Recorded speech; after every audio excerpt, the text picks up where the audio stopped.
Hello పిల్లలు, ఎలా ఉన్నారు? అందరూ బాగున్నారా? ఈరోజు నేను చెప్పబోయే కథ ధైర్యవంతుడైన ఒక చిన్నారి బాబుది. అతని పేరు చైతన్య. చైతన్య వాళ్ళ అమ్మా నాన్న ముగ్గురు విజయవాడలోని ఒక ప్రాంతంలో నివసించేవాళ్ళు. అది March ending time, exams time. అదే టైంకి చైతన్య వాళ్ళ అమ్మా నాన్న గుంటూరులో ఒక ఇంపార్టెంట్ ఫంక్షన్కి అటెండ్ అవ్వాలి. చైతన్య స్కూల్ మిస్ అవ్వకూడదని చైతన్యని స్కూల్కి పంపించి వాళ్ళమ్మ నాన్న గుంటూరులోనే ఆ ఫంక్షన్కి వెళ్ళిపోయారు. ఆ రోజు స్కూల్ పూర్తయిన తరువాత చైతన్య ఎప్పటిలాగానే తన అపార్ట్మెంట్కి తిరిగి వచ్చేశాడు. ఈవినింగ్ 6 అవుతుంది. వాళ్ళ పేరెంట్స్ ఇంకా రాలేదు. వాళ్ళ పేరెంట్స్ ఏమో అక్కడ ఫంక్షన్లో ఇరుక్కుపోయారు. చైతన్య అక్కడే. తనకి ఫుల్ ఫ్రీడమ్ వచ్చింది. అడ్డు చెప్పే వాళ్ళే లేరు. సో టీవీ ఆన్ చేశాడు. ఫ్రిడ్జ్లో ఉన్న తన ఫేవరెట్ స్నాక్స్ అన్నీ తెచ్చుకున్నాడు. ఒక లీటర్ కూల్ డ్రింక్ బాటిల్ చేతిలో పట్టుకుని ఫుల్గా ఎంజాయ్ చేస్తూ టీవీలో తనకు నచ్చిన ప్రోగ్రామ్స్ చూస్తూ సోఫాలోనే అలాగే నిద్రపోయాడు. చిన్నబాబు కదా.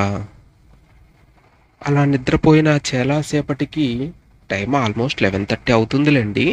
సడన్గా చైతన్యకి మెలకువ వచ్చింది. కిచెన్లో ఏదో సౌండ్. ఫ్రిడ్జ్ డోర్ ఓపెన్ చేసింది. చైతన్యలో భయం స్టార్ట్ అయింది.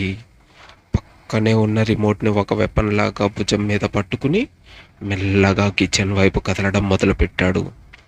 మైండ్లో ఒక్కటే ఆలోచన, ఆ సౌండ్ గోస్ట్ వల్ల వచ్చిందా, లేక ఎవరైనా ఆ దొంగ తన మదర్ నకల కోసం వచ్చాడా అని కిచెన్లోకి మెల్లగా వెళ్ళాడు చైతన్య.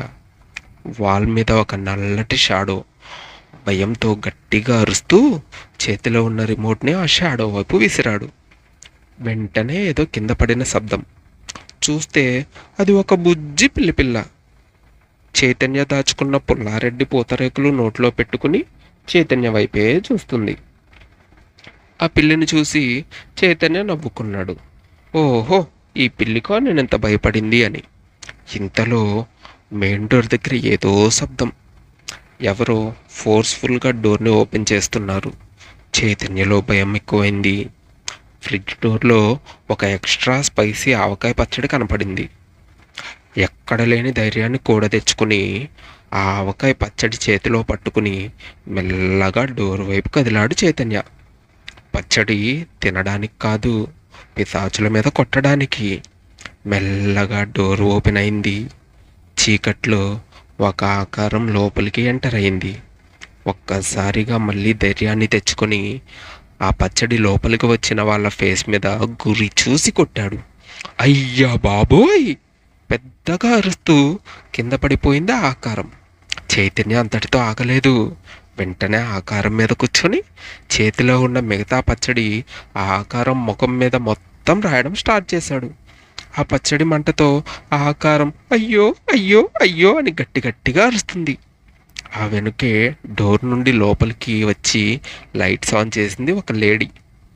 ఆ వెలుగులో లోపలికి వచ్చిన వాళ్ళని చూశాడు చైతన్య. అది వాళ్ళ అమ్మా నాన్న. చైతన్య పచ్చడి రాసింది వాళ్ళ ఫాదర్కే.